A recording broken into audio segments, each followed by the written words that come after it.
My dear friends, आज का जो कॉन्सेप्ट है हमारा बहुत ही जनरल है, लेकिन देखने में तो जनरल है, वास्तव में इम्पोर्टेंस इसका हर जगह है। तो बहुत छोटी सी चीज लग रही है। आज का कॉन्सेप्ट है वर्ड्स एंड सेंटेंस। तो शब्द हम कहते किसे हैं, सेंटेंस किसे कहते हैं, वास्तव में इसका निर्माण कैसे होता है, अगर हम इसकी डिफिनेशन जानना चाहें तो कैसे इसका निर्माण होगा, डिफिनेशन क्या होगी। वर्ड्स मीन्स शब्द, वर्ड्स की हिंदी मीनिंग होगी शब्द। शब्द को हम कह तो देते हैं क्योंकि हम अक्षरों को मिला लेते हैं, तो अक्षर जब मिल जाते हैं तो शब्द बन जाता है। लेकिन कौन से अक्षर मिलेंगे? जिन अक्षरों के मिलाने से सार्थक अर्थ निकले उसे हम शब्द कहते हैं। जिन अक्षरों के मिलाने से कुछ अर्थ न निकले, निरर्थक अक्षरों को मिलाने से शब्द नहीं बनता है। इसी प्रकार से सेंटेंस है।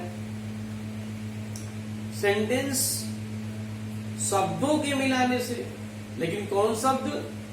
सार्थक शब्द। इसके लिए कुछ रूल्स होते हैं, जैसे सब्जेक्ट का होना आवश्यक है। किसी भी सब्जेक्ट सेंटेंस में सब्जेक्ट का होना आवश्यक है। सब्जेक्ट के ठीक बाद वर्ब होना आवश्यक है। यदि इंट्रोगेटिव है तो उससे पहले आपका हेल्पिंग वर्ब वगैरह होगी। लेकिन किसी भी सेंटेंस के लिए सब्जेक्ट, जो मोस्ट ऑफ ऑल हर जगह जरूरी है। तो अगर बिना कोई सेंटेंस हो, सब्जेक्ट नहीं है, तो कोई सेंटेंस नहीं हो सकता। तो किसी भी सब्जेक्ट, किसी भी सेंटेंस के लिए सब्जेक्ट का होना आवश्यक है। सब्जेक्ट के ठीक बाद वर्ब का होना आवश्यक है। आप देखिए, कोई भी सेंटेंस होगा सब्जेक्ट के ठीक बाद ही होगा वर्ब। अब वर्ब में कई सा वर्ब आप पढ़ेंगे, लेकिन आप हेल्पिंग वर्ब होगा या मेन वर्ब होगा। तो सब्जेक्ट होगा, सब्जेक्ट के ठीक बाद ऑब्जेक्ट होगा, और ऑब्जेक्ट नहीं है तो कॉम्प्लीमेंट होगा वर्ब के बाद। तो उसके कुछ नियम होते हैं जो जानना जरूरी है। किसी भी सेंटेंस का अनुवाद जब हम करते हैं, इंग्लिश में ट्रांसलेशन करते हैं, जब हम ट्रांसलेट करते हैं तो हमें जरूरी है। बहुत से ऐसे कमजोर बच्चे तो ये हैं कि उनको सेंटेंस सब्जेक्ट का पता नहीं है, वर्ब का पता नहीं है, ऑब्जेक्ट का पता नहीं होता, यही डाउट में हो जाते हैं। तो ये बताना हमने उचित समझा कि सब्जेक्ट वर्ड क्या है और सब्जेक्ट क्या है। तो अभी देखिए आप, वर्ड दो या दो से अधिक लेटर मीन्स अक्षर, वर्ण, अक्षरों के सार्थक मेल अर्थात जिससे कुछ अर्थ निकले को वर्ड या शब्द कहा जाता है। जैसे अब आप बहुत ध्यान से देखिए, R plus M plus P plus T, तो इन चार लेटर्स को हमने मिलाया लेकिन अर्थ नहीं निकला। तो जब इन लेटर्स को, इन अक्षरों को मिलाने से कोई अर्थ नहीं निकल रहा है, तो हम कह सकते हैं कि ये सार्थक मेल नहीं है, ये निरर्थक मेल है। तो जब अर्थ नहीं निकला तो शब्द नहीं है। हम यहाँ जी और ओ को मिला देने से अर्थ निकल गया, उसकी मीनिंग हो गई जाना। यहाँ हमने तीन लेटर को मिलाया तो सार्थक मेल है। अक्षरों को मिलाया और इनके मिलाने से कुछ अर्थ निकल रहा है, तो ये शब्द बन गया। तो जब हम अक्षरों को मिलाएं, उससे कुछ अर्थ निकले, तो हम उसे शब्द कहेंगे, वर्ड या शब्द कहा जा सकता है। और यदि अक्षरों के मिलाने से कोई अर्थ न निकले तो हम उसे शब्द नहीं कर सकते।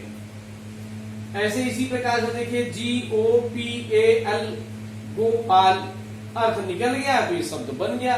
लेकिन यहाँ ST PO, कुछ अर्थ नहीं निकला। अब ये आप देखिए, हम पेन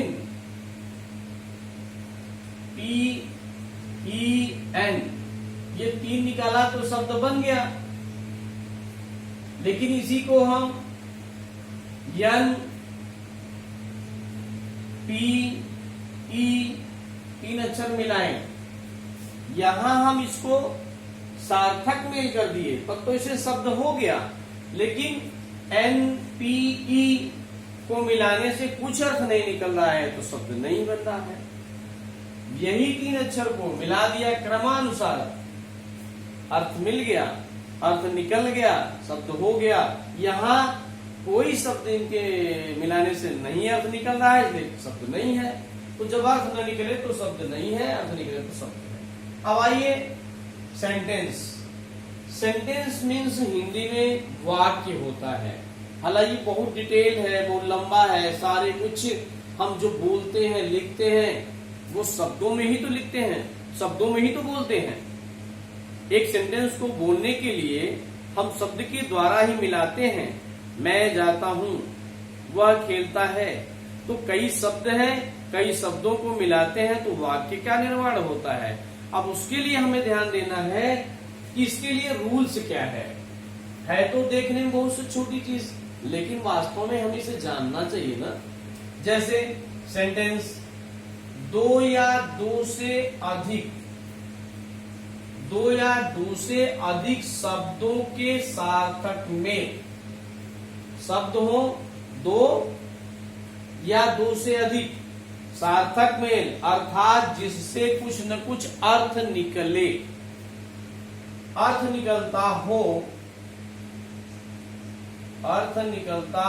हो, उसे सेंटेंस या वाक्य कहा जाता है। सेंटेंस के कुछ स्ट्रक्चर हैं, स्ट्रक्चर्स मीन्स बनावट, क्या सेंटेंस में है। जैसे मैंने अभी बताया ऑर्ली ढंग से, सेंटेंस में सब्जेक्ट का होना आवश्यक है, इसी प्रकार से उसके ठीक बाद वर्ब होना आवश्यक है, उसके बाद ऑब्जेक्ट हो। अगर वर्ब के बाद ऑब्जेक्ट नहीं होता तो कॉम्प्लीमेंट, एक दिन मैंने बताया था, कॉम्प्लीमेंट माने पूरक। किसी भी वाक्य में वर्ब के बाद जो शब्द आकर के, जैसे मैं एक लड़का हूं, तो मैं एक लड़का हूं, आई एम, तो वाक्य का अर्थ नहीं मैं हूं, ये तो पूरा नहीं हुआ ना। तो क्या होगा, आई एम ए बॉय, तो ये boy, C is a girl, तो ये जब इज एम आर के बाद यानी वर्ब के बाद जो शब्द आता है उसे हम कॉम्प्लीमेंट कहते हैं, हिंदी में पूरक कहते हैं। मैं बता चुका हूं, आगे चलिए इसका डिटेल दे देंगे। तो ये पूरक हो, तो कहने का मतलब यदि सब्जेक्ट हो, सब्जेक्ट के बाद वर्ब हो, फिर ऑब्जेक्ट हो अथवा कॉम्प्लीमेंट हो, तभी हम वाक्य मानेंगे। अगर ऐसा भी है जहां वर्ब होती है, केवल वर्ब से सेंटेंस बन जाता है, लेकिन ये स्ट्रक्चर है। अगर नहीं भी है, जैसे अभी आगे एग्जाम्पल में दिया हूं, क्या है, सब्जेक्ट बाद इज एम आर है, वर्ब की 4th अवस्था है, 4 फॉर्म है, ऑब्जेक्ट है, कॉम्प्लीमेंट है। इसी प्रकार से इंट्रोगेटिव भी हो सकता है, नेगेटिव भी हो सकता है। सेंटेंस के ये सब्जेक्ट के पहले हेल्पिंग वर्ब आ जाएगी, वो अलग की चीज है। अब आपका जो मेन टॉपिक है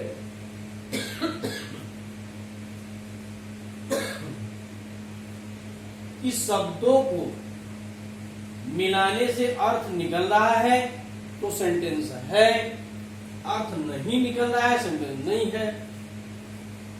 यहां हमने देखा टू लिखा, प्लस राम लिखा, प्लस प्रयागराज लिखा, प्लस स्कूल लिखा।